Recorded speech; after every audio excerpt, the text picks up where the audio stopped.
ఈరోజు రవీంద్ర భారతిలో ఎస్పీ బాలసుబ్రహ్మణ్యం యొక్క విగ్రహ ఆవిష్కరణ జరిగింది. వెంకయ్యనాయుడు గారు ఆవిష్కరించారు. ఇందులో తెలంగాణ గవర్నమెంట్ సంస్థ శ్రీధర్ బాబు గారు కూడా అటెండ్ అయ్యారు. ఇందులో కనుక చూసుకుంటే ఈ యొక్క వివాదం చూసుకుంటుంటే ఎందుకని ఒక కళాకారుడికి యాక్చువల్గా ఏ ప్రాంతంతో సంబంధం ఉండదు. మరి తెలంగాణ వాదం సజీవంగా ఉందా లేదా అనేది ఇప్పుడు చర్చ నడుస్తుంది. అంటే ఒక రాజకీయ నాయకులు దీని యొక్క ప్రాంతీయ వాదాన్ని ఒక సజీవంగా ఉంచాలి అని అనుకుంటున్నారనేది కొన్ని ఇన్సిడెంట్స్ బట్టి అర్థమవుతోంది. అంటే ఏదైతే కోనసీమ సంబంధించి తెలంగాణ దిష్టి తగిలిందని కొన్ని వ్యాఖ్యల నేపథ్యంలో అప్పుడు కవిత గారు కానీ అలాగే కొంతమంది కోమటిరెడ్డి వెంకటరెడ్డి కూడా మాట్లాడడం జరిగింది. ఆ సినిమాలు మేము ఇక్కడ ఆడనివ్వం అని. తర్వాత కోమటిరెడ్డి వెంకటరెడ్డి గారు ఏపీకి వెళ్ళి చంద్రబాబు నాయుడు గారిని మొన్న సమ్మిట్కి ఆహ్వానించినప్పుడు ఏదో మాట్లాడాలండి, అప్పుడున్న పరిస్థితుల ప్రకారం మాట్లాడాలని చెప్పిన కోమటిరెడ్డి గారు కూడా దాన్ని వివరించుకున్న పరిస్థితి.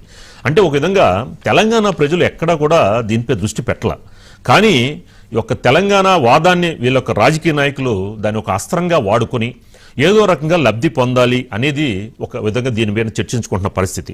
అంటే ముఖ్యంగా ఏదైతే ఆ రోజున 2-3 రోజులకు ఆడావడి చేశారు, కవిత గారు మాట్లాడడం కూడా జరిగింది. కానీ తర్వాత ఆ మ్యాటర్ అంతా కూడా సైలెంట్ అయిపోయింది.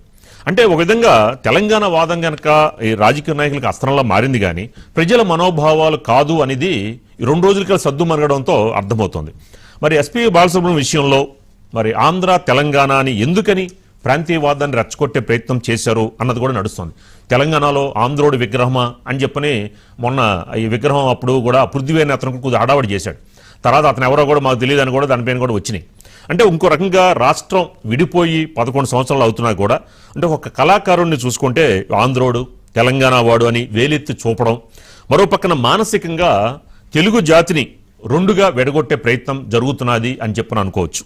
అంటే కవిత గారు ఏదైతే మాట్లాడుతూ కూడా జై జై హే తెలంగాణ పాడమని ఆ పాటను అడిగితే బాలసుబ్రహ్మణ్యం గారు నిరాకరించారని కూడా కొన్ని ఆవిడ వ్యాఖ్యలు చేయడం కూడా జరిగింది. అంటే ఉమ్మడి ఆంధ్రప్రదేశ్లో మరి విడిపోయి ఇప్పటికి 11 సంవత్సరాలు అయినా కూడా ఏపీలో లేని ప్రాంతీయవాదం తెలంగాణలో ఎందుకు అని కూడా చర్చ జరుగుతోంది. కారణం ఎవరు? నాయకుల, ప్రజలు కాదు, నాయకులే. ఈ యొక్క రాజకీయ నాయకులు ఎప్పటికీ కూడా తెలంగాణ సెంటిమెంట్ని రాజేసే ప్రయత్నం చేస్తున్నారనేది చాలా స్పష్టంగా కనిపిస్తుంది. అంటే ప్రజల్లో లేని ఈ యొక్క ప్రాంతీయ వాదాన్ని వాళ్ళ స్వలాభం కోసం ప్రజలపై బలవంతంగా రుద్ది 2 రాష్ట్రాల మధ్య మరోమారు ఒక నిప్పు రాజేయాలని అనుకుంటున్నారా అన్న చర్చ కూడా నడుస్తుంది. దీనికి సంబంధించిన బయటనే ఒకసారి బయట చూద్దాం. సంగీత ప్రపంచంలో రారాజుగా నిలిచి 40,000 పైచిలుకు పాటలు పాడి ప్రపంచ రికార్డును సృష్టించిన మహనీయుణ్ణి మనం అభిమానించాలే. వారి అభిమానులు, వారి శ్రేయోభిలాషులు గౌరవ ముఖ్యమంత్రి రేవంత్ రెడ్డి గారిని కోరిన వెంటనే మన తెలుగు జాతి కీర్తిని మరి ప్రపంచ స్థాయిలో నిలిచిన వ్యక్తిని గౌరవించుకోవాలని ఈరోజు మా రాష్ట్ర ప్రభుత్వం ఎస్పీ బాలసుబ్రహ్మణ్యం గారి విగ్రహ ఆవిష్కరణ, ఎక్కడైతే కళలను గౌరవిస్తామో ఇదే ప్రదేశంలో వారి విగ్రహాన్ని ఇక్కడ మనం పెట్టుకున్నాం. మన ఆర్కెస్ట్రా వాళ్ళ దగ్గర వ్యక్తం చేశారట, ఇక్కడే నాకు కూడా పెడితే బాగుంటుందేమో అని. అప్పుడు వాళ్ళందరూ తిట్టారట, ఎందుకన్నా అట్లా మాట్లాడతారు అని. అది ఇప్పుడు అలాగే నెరవేరింది సార్. ఓన్లీ సంగీతం తరఫునే చేశారు. తెలుగును మర్చిపోవద్దు అన్నారండి ఆయన. ప్రతి ఒక్కరిని తెలుగులో మాట్లాడాలన్నారు. అది ఎప్పుడు చాలా చెప్పారు మాకు. ఒక తెలుగు విషయమనే కాదు, మా అందరికీ డిసిప్లిన్ నేర్పించారు ఫస్ట్ అన్నయ్య. అది మాకెంతో, ఆ డిసిప్లిన్ మాకే కాదు మా అన్నలకి మా అందరికీ వచ్చింది. మా ఆర్కెస్ట్రా వాళ్ళందరికీ అదే డిసిప్లిన్ లో మేము ఉన్నాం. ఎవ్వరూ అటు ఇటు కూడా వెళ్ళలేదు. ఆ డిసిప్లిన్ మేము ఎప్పుడు పాటిస్తాం. ఎప్పటికీ వదిలి వెళ్ళవు. బాలు గారి చిరస్థాయిగా ఒక గాన గంధర్వుడుగా మన మధ్యనే ఉంటాడని చెప్పి నేను కోరుతున్నాను. తెలుగు సినిమా సంగీతానికి ఘంటసాల, బాలు వీరిద్దరు ద్వయం. ఘంటసాల వెంకటేశ్వరరావు గారి విగ్రహం పక్కన పెట్టడం చాలా సముచితం అని చెప్పని, వారి కోరిక కూడా అదే అని చెప్పని నేను సందర్భంగా మనవి చేస్తున్నాను. నాకెంతో ఆత్మీయులు, నాకు కూడా వారంటే ఎంతో అభిమానం. అందుకే వారిని ఢిల్లీ తీసుకెళ్లి నేను అక్కడ ఉన్నప్పుడు ప్రధానమంత్రి పక్కన నిలబెట్టి గౌరవించేట పని కూడా చేశాను.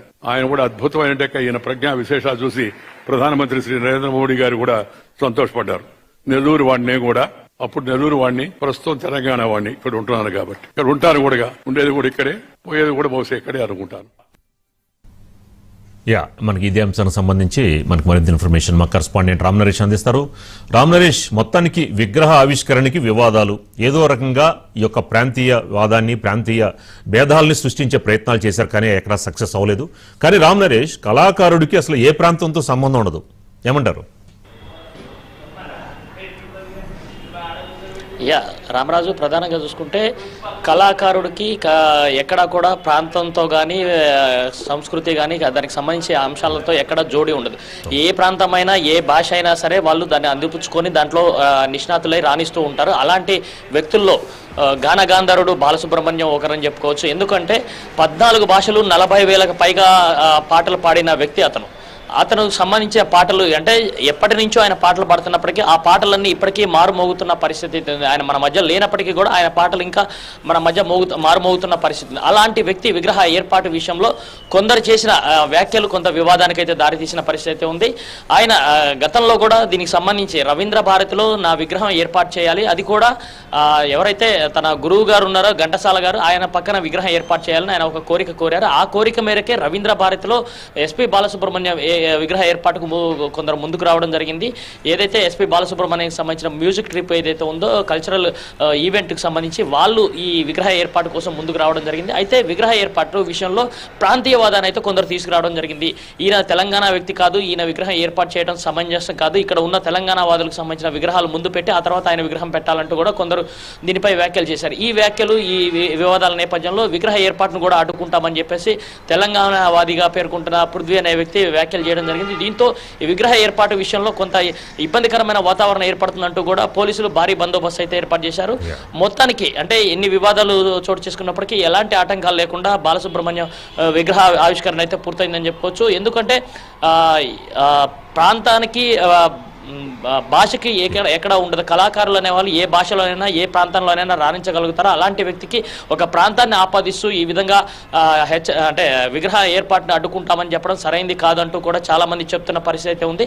ఇక్కడ ప్రధానంగా చూడాల్సింది ఆయన ఏ విధంగా పేరు పొందారు, ఆయన వల్ల దేశానికి ఏ విధంగా పేరు వచ్చింది, రాష్ట్రాలకు ఏ విధంగా పేరు వచ్చింది, ఆయన చేసిన సేవలు కానీ ఆయన చిత్ర పరిశ్రమకు పాటలు పాడిన విధానం కానీ 14 భాషలు 40,000 పాటలు అంటే అది మామూలు విషయం కాదు. అలాంటి వ్యక్తి విగ్రహం ఏర్పాటు చేయడం వల్ల ఇక్కడ కూడా ఈ ప్రాంతంలో కూడా పేరు వస్తుంది. అలాంటి విగ్రహాన్ని అడ్డుకుంటామనడం సరైంది కాదంటూ కూడా చాలా మంది చెప్తున్న పరిస్థితి ఉంది. మొత్తానికి ఇక్కడ కొంతమంది కావాలని చెప్పి ప్రాంతీయవాదాన్ని పుట్టించే అవకాశాన్ని సృష్టించే అవకాశాలు అయితే ఉన్నాయి. కానీ దీన్ని జనాలు ఎవరు కూడా పట్టించుకోలేదు. రాజకీయ పార్టీలు ప్రధానంగా చూసుకుంటే ఇటు కాంగ్రెస్ పార్టీ కానీ ఇటు బీజేపీ పార్టీ కానీ ఎవరు పట్టించుకోలేదు.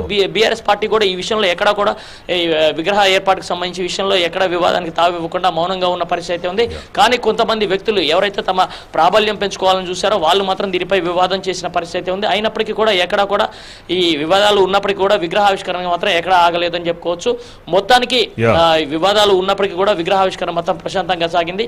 ఆయన చేసిన సేవలను మాత్రం అందరూ కొనియాడిన పరిస్థితి ఉందని చెప్పుకోవచ్చు. Ramaraju. Okay, right. Thank you Ram Naresh.